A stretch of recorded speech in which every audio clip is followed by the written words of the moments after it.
Hey there, my name's Josh. I'm one of the pastors here at Shore Life Church, and I'm grateful that I have the opportunity to share God's Word with you today.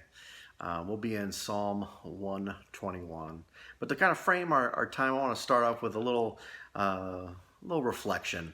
Back when I was a kid, I remember traveling with my sister, and to help pass time, to help make the road trip seem less daunting in length, we would oftentimes break out in song.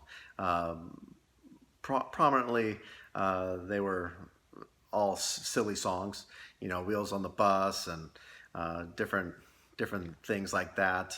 But it was a way for us to pass the time. It was a way for us to make the grueling road trip less grueling, more bearable.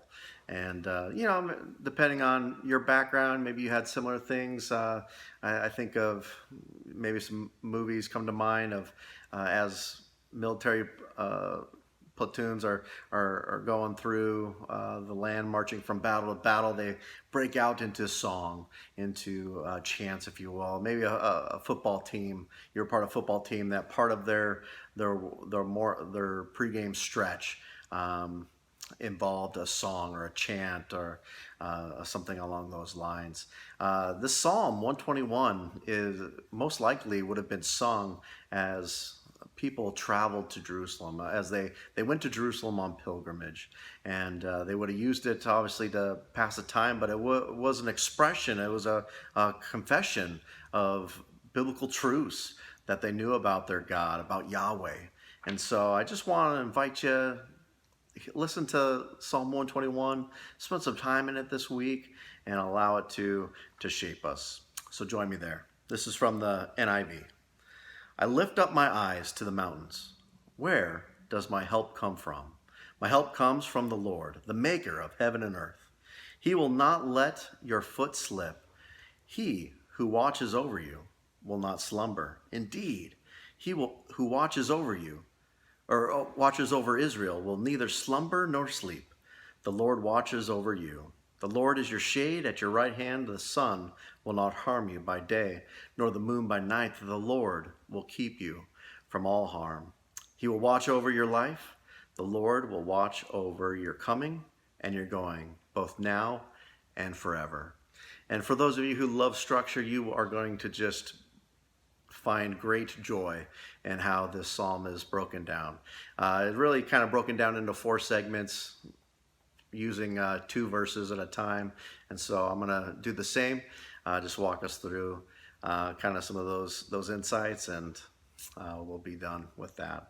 I'll share some personal thoughts. But the first 2, verses 1 through 2, just a reminder of great confidence in the Lord. We see the psalmist pose this question of where does my help come from? And with great confidence, immediately answers his own question. My help comes from the Lord.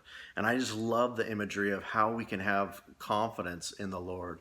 Verses 3 through 3 and 4 talk about the Yahweh, God, as being a watchman, being a protector, being someone who guards us. He's not a drowsy God. He's not just in that Thanksgiving post-meal stupor where kind of awake. No, God is always attentive and fully aware of what we need and how he can watch over, how he can protect us, how he can guard us. Verses 5 and 6 talks about, gives us a little imagery of the Lord is our shade. And he's not, the psalmist isn't saying that God is some easy up. He's not some holy sunscreen that we need to apply. It was the imagery of a military individual as they walked from battle to battle, carrying their shield in their left hand, where they were protected on that left side, even protected from ambush. Here the psalmist is saying, even though you are protected by your preparation, by the tools of your trade on your left side, God is trustworthy. You can have confidence that he is going to protect your unprotected side. He's going to be there. He's going to come alongside you. He's going to even defend you from ambush at that time. And then finally, the last 2 verses, 7 and 8, the Lord will protect your life. And it's just a final reminder of reassurance in Yahweh as God and in His protection, and we can have great confidence in Him. And I just, for me personally, the imagery that I walked away with, that even despite all that we get to experience in life, the trials, the tribulations, the difficulties, maybe it's self-inflicted, maybe it's disasters that we have from nature and different things beyond our control. Regardless of how those things come into our lives, we have the assurance that God is with us, and we have we can go forth with the confidence that He is there, and that we can trust Him. And so my hope for you, my prayer for you, is that as you spend time in God's Word, as you allow His truth to saturate your life on a regular basis, that you will walk away from those times of being in God's Word with tremendous confidence that He is not just with you, but He will lead you in the path that you need to go. So God bless you. I pray God's riches upon you as you find them in God's Word.